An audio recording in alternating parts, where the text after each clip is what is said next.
Hi hello welcome back to Shanti craft and cooking. So ఈరోజు అండి మేము ఊటీకి వెకేషన్కని వచ్చామన్నమాట. సో ఊటీలో మాకు వెదర్ చాలా కూల్గా ఉంది. సో ఈరోజు మేము ఎలా తిరిగాం, సో అక్కడ ఏంటి అనేది మీకు నేను డీటెయిల్గా వీడియోలో చెప్తాను. సో మనలో ఎవరైనా కొత్తగా మన ఛానల్ని చూస్తుంటే please do like share subscribe to our channel. So అలానే మనము వీడియోలోకి వెళ్ళిపోదాం. చూస్తున్నారు కదా, సో మనకి ఎంట్రన్స్లో మనకి అక్కడే క్యాంపస్ ఎంట్రీ అని ఫీజు తీసుకుంటారనమాట. మనకి పర్ హెడ్ 20 రూపీస్ తీసుకున్నారు అడల్ట్స్ అయితే.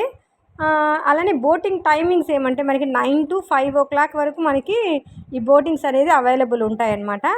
సో వీలైనంత వరకు మనము మార్నింగ్స్ వెళ్ళడం చాలా మంచిది. అలానే ఇంకొకటి, మనము ఇలా వెకేషన్ ఉన్నప్పుడు ఈ మేలో కానీ పిల్లలకి హాలిడేస్ ఉన్నప్పుడు చాలామంది వచ్చేస్తారు కదా, అలాంటి టైంలో అస్సలు వెళ్ళకూడదండి.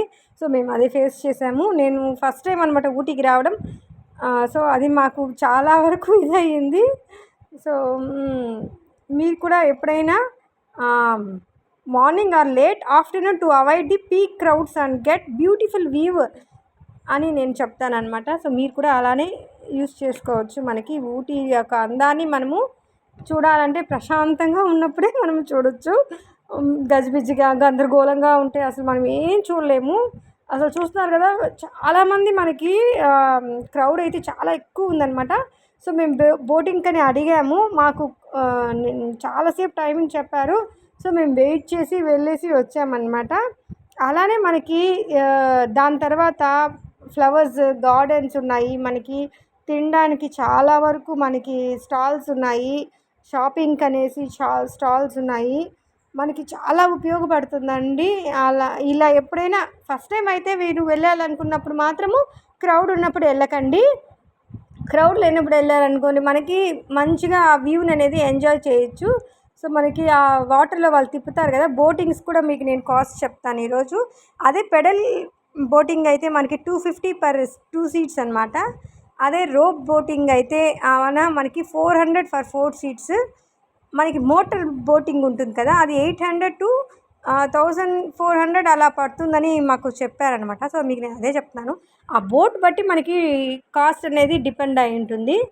సో మీరు కూడా ఎప్పుడైనా ఈ ఊటీ టూర్ వెళ్ళాలనుకున్నప్పుడు క్రౌడ్ ఉన్నప్పుడు అస్సలు వెళ్ళకండి. ఎందుకంటే మనకి అది చూసిన దాని యొక్క అందాన్ని మనం ఆస్వాదించలేము. కాకపోతే ఏదో వెళ్ళాము. సో ఇక్కడ నేను చూపించిండే ఈ ఫ్లవర్ గార్డెన్లో అసలు ఫొటోస్ తీయకూడదు, మా బాబు నేను బయట నుంచి తీయమని చెప్పాను. సో ఇదంతా కూడా మనకి ఊటీ యొక్క అందాలన్నమాట. సో మీరు కూడా ఎవరైనా ఊటీకి వెళ్ళాలనుకున్నప్పుడు ఈ మంచి మంచి వ్యూస్ ఇవన్నీ ఈ వీడియో ఉపయోగపడుతుందని అనుకుంటున్నాను. అలానే ప్లీజ్ డూ లైక్ అండి, షేర్ అండి, సబ్స్క్రైబ్ అండి. అలానే ఈ వీడియో బాగుందా లేదా అని కమెంట్ చేసి చెప్పేసేయండి friends. Thank you for watching my friends. Thank you for watching my video friends. Bye.